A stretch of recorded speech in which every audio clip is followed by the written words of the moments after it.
তোর আজকে খাওয়া দাওয়া বন্ধ, ঠিক আছে? সারাদিন ধরে বদমাশি করছিস। ঘর বড় অবস্থা কি? ঘর বড় ঠিকঠাক পরিষ্কার না করলে কোনো খাওয়া দাওয়া হবে না।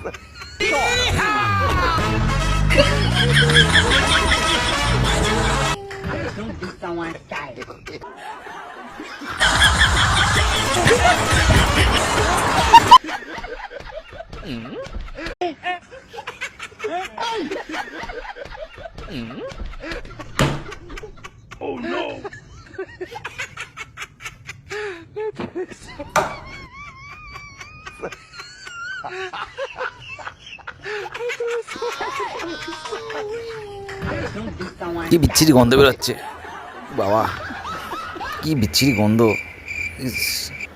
দেখতো তুই শুকে দেখতো।